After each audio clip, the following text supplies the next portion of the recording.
Bonsoir à toutes et à tous et bienvenue dans cette nouvelle édition dont voici les principaux faits.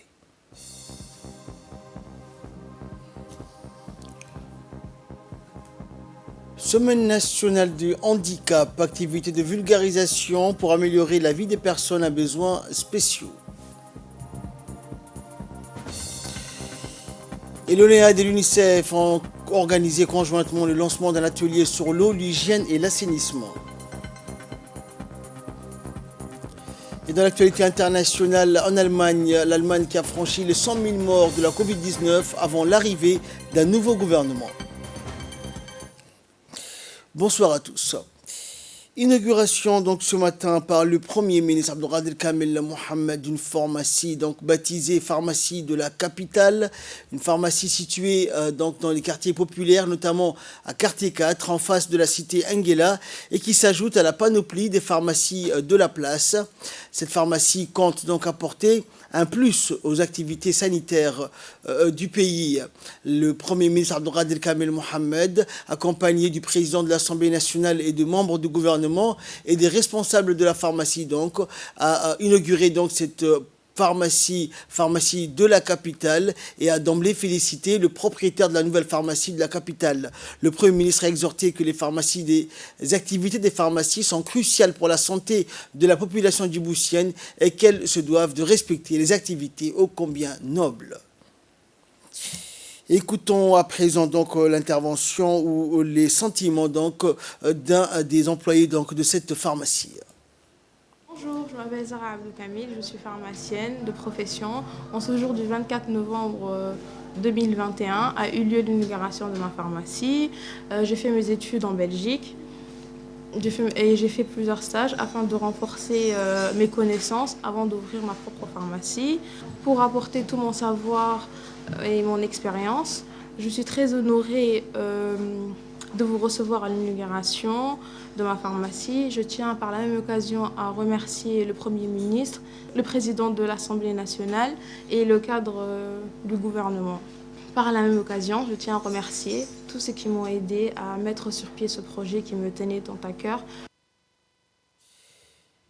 Et dans l'actualité, toujours sous le patronage du ministre de la Défense, chargé des relations avec le Parlement, Hassan Omar Mohamed Brouhan, en présence du chef d'état-major général des armées, le général de corps d'armée Zakaria Cheikh Ibrahim, les forces armées djiboutiennes ont réceptionné le deuxième avion MA-60 destiné pour le transport des militaires. Cette réception de la part du ministre a eu lieu sur le tarmac de l'aéroport international de Djibouti, une nouvelle dotation qui a pour objectif de renforcer le parc aérien de l'armée de l'air djiboutienne et d'accroître nul doute donc son potentiel opérationnel.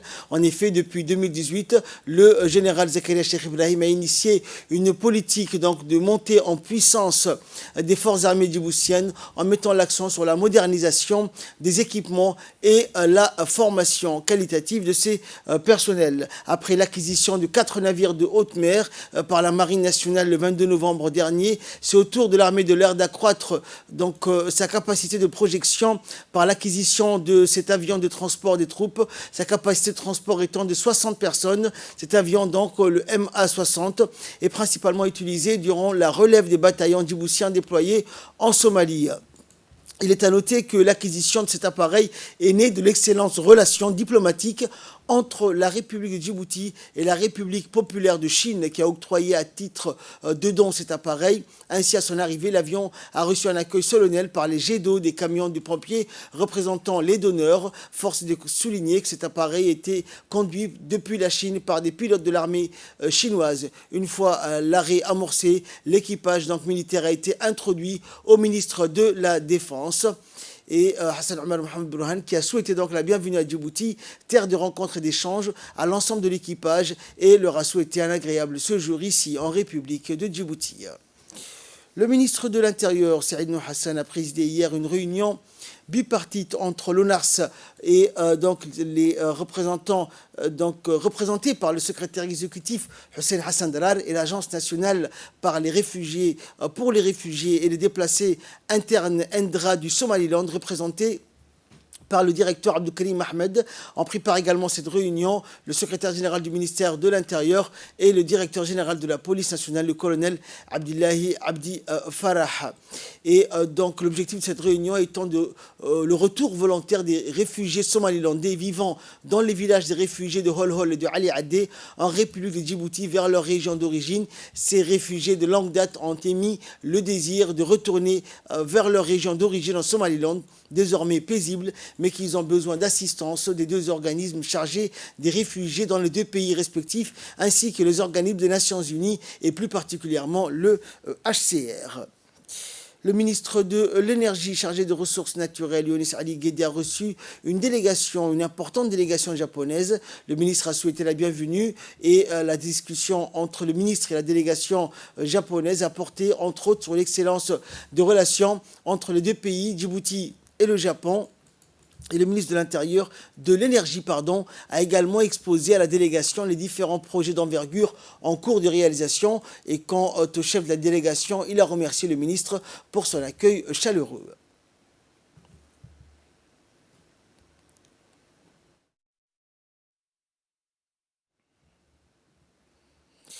Pour la deuxième journée de voyage d'études en France, la délégation conduite par le ministre de la Décentralisation, Kassim Haroun Ali, composée des 5 présidents des régions, a été accueillie donc aujourd'hui à l'Assemblée nationale par Bertrand Bouy, député du Calvados et président du groupe d'amitié France-Djibouti, et Annie Chapelier, députée du Gard et vice-présidente du groupe.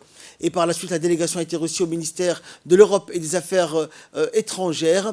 Et donc, la délégation conduite par le ministre a appelé donc les liens séculaires d'amitié, de respect et la relation stratégique qui existe entre Djibouti et la France et a plaidé la cause de la décentralisation dans la programmation. Le dernier stop à Paris étant donc le Sénat où la délégation a été reçue par Françoise Gattel, sénatrice d'Ille-et-Vilaine et présidente de la délégation sénatoriale aux collectivités territoriales et à la décentralisation. Toujours en nouvelles du pays concernant donc les prévisions météorologiques pour la journée de demain, le 26 novembre. Temps couvert donc avec risque des averses intermittentes dans la matinée et comme vous pouvez le voir sur ces images, notamment sur les zones côtières du pays, et vent dominant de secteur est sera faible à modéré, la visibilité sera très bonne et la mer peu agitée à agiter. Le président de l'autorité des ports et des zones franches de Djibouti, Aboubakar Omar Hadi, a reçu donc hier le vice-président de la société Concorde New Energy Group Limited, Luo Maofeng. Et cette société est une société chinoise spécialisée dans le développement de construction et exploitation des énergies vertes. Et la discussion entre le président des autorités des ports et le vice-président du CNE a porté essentiellement sur un projet de construction d'un parc solaire dans la zone du DDID, Djibouti Damerdiog Industrial Park. Ils ont exposé au président Aboubakar Omar Hadi une présentation du dit projet. Le président a quant à lui affirmé à la délégation de cette société son entière disponibilité et leur a remercié de la confiance qu'ils ont pu accorder à notre pays. Toujours en nouvelles du pays, dans la page commerciale cette fois-ci, la nouvelle agence d'échange et de transfert d'argent d'Ahmed Taha Haïder a été inaugurée aujourd'hui dans le centre commercial Hamoudi. Cette initiative qui s'inscrit dans le cadre des efforts déployés par le groupe Abu Ahmed Group pour accompagner le processus de développement économique dans notre pays sous la direction avisée du président de la République et reflète également le partenariat entre les secteurs privés et publics. Il convient de noter que le groupe Abu Ahmed contribue également à l'avancement de l'économie nationale à travers divers domaines du commerce, ainsi qu'en soutenant les efforts visant à réduire la pauvreté et le chômage. Et dans un mot qu'il a prononcé à cette occasion, le directeur général et propriétaire du groupe Abdurrahman Ahmed Taha a souhaité la bienvenue aux participants en passant en revue les activités les plus importantes que la nouvelle agence d'échange propose. Il s'est engagé également à fournir tous les services financiers dont le client aura besoin, parmi lesquels l'échange de devises et l'envoi des transferts d'argent dans toutes les régions du monde via les bureaux et agents avec l'utilisation notamment des technologies les plus modernes. Dans la continuité de la célébration de la Semaine nationale du handicap, l'Agence nationale des personnes handicapées a organisé aujourd'hui une séance de sensibilisation et d'information sur les avancées majeures et les parcours à entreprendre par l'ANPH pour la promotion et l'amélioration des conditions de vie des personnes à mobilité réduite. Le handicap donc et la limitation des possibilités d'interaction d'un individu avec son environnement, menant à des difficultés psychologiques, intellectuelles, sociales et physiques. Et le handicap est d'abord pensé comme relatif à une déficience provoquant une incapacité permanente ou non, puis il est redéfini relativement à une inégalité de moyens en intégrant l'idée que des interventions destinées à lever les obstacles environnementaux et sociaux soient nécessaires. Cette réunion qui a vu la participation de plusieurs hauts cadres des administrations publiques des différents départements concernés.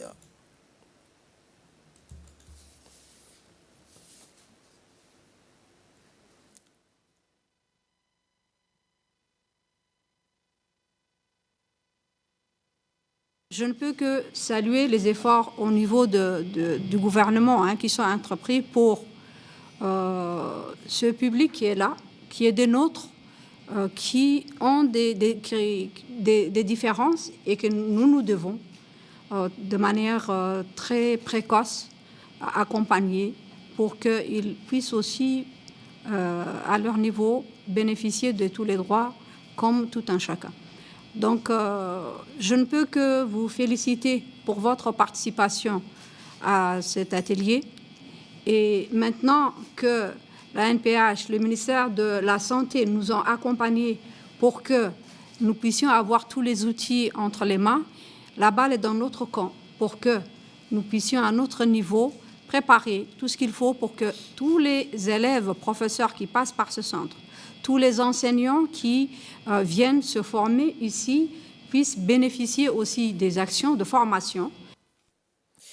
Le Djibouti Palace Kempinski a abrité ce matin une cérémonie de lancement d'un atelier dénommé Wash Bat, de scan, donc acronyme en anglais des Water, Sanitation and Hygiene.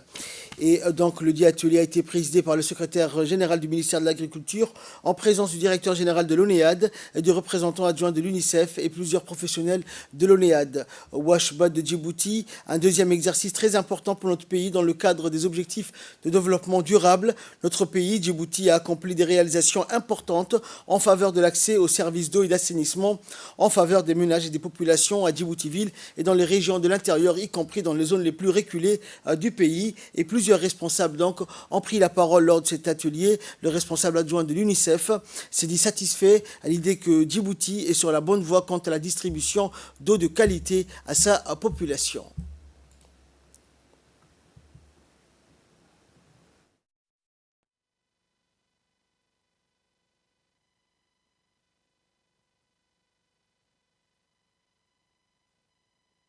Vous conviendrez avec moi que l'accès à l'eau potable, l'assainissement, améliorer l'hygiène de base sont un droit humain, reconnu par l'Assemblée générale des Nations unies depuis 2010.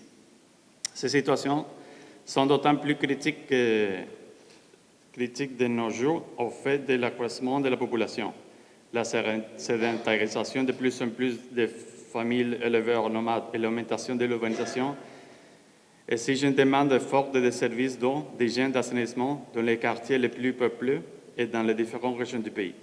Mesdames et messieurs, chers partenaires, il est important de souligner que les conséquences du manque d'accès à l'eau aux services d'eau potable, d'assainissement et d'hygiène améliorés ont un impact sur la mortalité infantile estimée. Écoutons à présent l'intervention du secrétaire général du ministère de l'Agriculture, Ibrahim Mohamed. Comme vous le savez, notre pays se caractérise par la sévérité de ses conditions climatiques. Les climats est de type aride et semi-aride. Les températures sont très élevées, surtout en été. La disponibilité des ressources en eau est très limitée. Seules les nappes souterraines approvisionnent les principales villes urbaines des zones rurales du pays. La pluviométrie est variable entre 130 et 200 mm par an, avec des périodes de sécheresse chroniques. Ces conditions climatiques particulières ont pour conséquence l'insuffisance des ressources en eau et provoquent le stress hydrique. Il est très important de souligner également que le secteur de l'assainissement fait partie des axes majeurs de la feuille de route du gouvernement de Djibouti et de ce fait, des efforts considérables ont été accomplis en milieu urbain avec la construction notamment de la nouvelle steppe de Douda en 2015. Les différents programmes menés dans le cadre du développement du secteur eau et assainissement ces dernières années ont permis d'atteindre des succès appréciables, en particulier dans le domaine de réalisation de plusieurs programmes. Ces efforts, au niveau des décideurs politiques, ont accompagné par des réformes institutionnelles garantissant la mise en place de nouvelles stratégies. Mais malheureusement, avec tous ces investissements, la pérennité et la fiabilité de l'accès à des services de l'État, à des services d'eau et d'assainissement et d'hygiène en milieu urbain restent un défi majeur pour notre pays. Mesdames et messieurs, c'est dans ce cadre précis que le ministère de l'Agriculture, à travers l'ONEAD, a jugé nécessaire de procéder à l'analyse du goulot d'étranglement pour les secteurs eau, hygiène, assainissement, avec l'appui financier de l'UNICEF, afin de pouvoir identifier les facteurs empêchant la réalisation des objectifs du secteur. Un atelier sur l'équité du genre au sein de l'administration s'est tenu hier à l'INAP, l'Institut national de l'administration publique, atelier qui a vu la participation du directeur général de l'INAP, du secrétaire exécutif du SECRA, de l'ambassadeur de France à Djibouti. L'objectif de l'atelier était de débattre et de voir les grands progrès accomplis dans l'intégration politique et économique de la femme dans la société et dans l'administration publique. Rappelons que cette volonté de rompre avec le patriarcat et de donner à la femme la place qui lui revient s'est matérialisée dans la création d'un ministère de la femme et de la famille.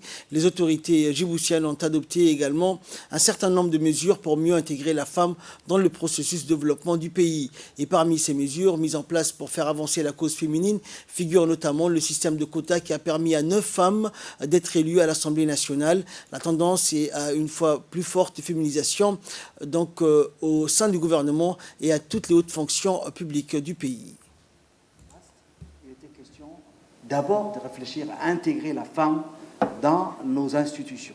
On ne pensait même pas qu'aujourd'hui, on aurait des femmes ministres, des femmes députées. Et moi, j'ai suivi, j'étais formateur et même consultant à l'époque de ce ministère important que j'ai vu évoluer. Et j'ai participé à la stratégie, à la politique nationale genre, sur laquelle aujourd'hui le ministère est en train de travailler. Donc il faut quand même réévaluer. Et écoutons à présent l'intervention du secrétaire général du ministère du Travail qui s'est réjoui donc de la tenue de cet atelier de formation. L'égalité de genre est un élément du programme de mise en œuvre du travail décent à l'agenda de l'OIT depuis des décennies. Elle est une question essentielle au cœur de toute politique publique depuis des décennies. Des progrès ont été accomplis vers une meilleure intégration politique et économique de la femme dans la société.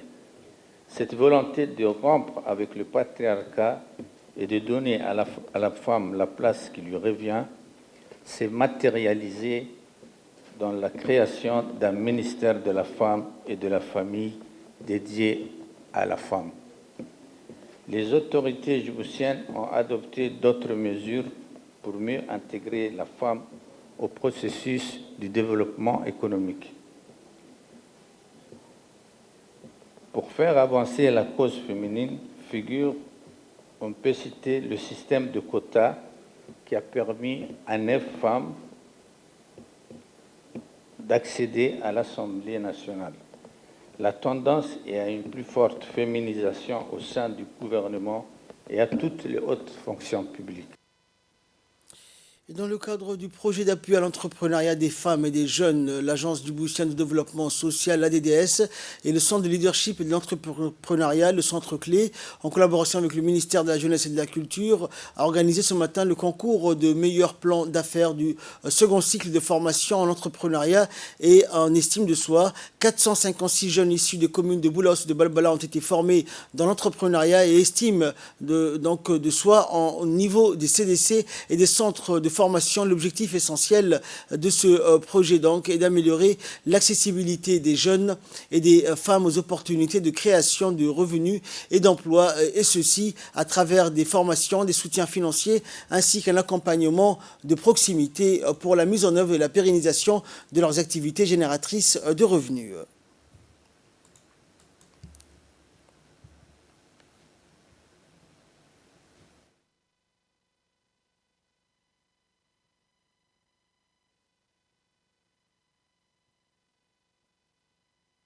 dans le cadre de projets formation des jeunes à l'entrepreneuriat, la DDS et le Centre de leadership de l'entrepreneuriat, le CLÉ, organise le deuxième cycle de formation, le concours du deuxième cycle de formation pour les jeunes issus de la commune de Belbala et de la commune de Blaos. Ces jeunes sont au nombre de 450 et nous comptons financer les meilleurs projets de ces jeunes à hauteur de pour un montant global de 50 millions de francs Djibouti. Et pour chaque AGR, nous comptons financer respectivement 666 250 francs. Au niveau de la commune de Belbala, nous avons des salles de formation dans le CDC de Charmoussa, dans le CDC de Ouahel Daba, dans une salle de formation que nous avons louée au niveau de l'Iyabli Warabli, qui s'appelle l'école Wabri School, et au niveau du CDC de la cité Nassib. Et enfin, un sport pour clore l'actualité nationale. La 15e édition tant attendue de la Marche de la Paix ou d'Africa Peace Walk se tiendra donc demain dans la région d'Arta. Les organisateurs de cette Marche de la Paix donc, ont convié tous les Djiboutiens et Djiboutiennes et étrangers donc résidant sur le sol djiboutien à venir massivement demain dans la région d'Arta pour participer à cette marche qui est devenue un rendez-vous incontournable pour les amoureux et adeptes des randonnée et de la marche.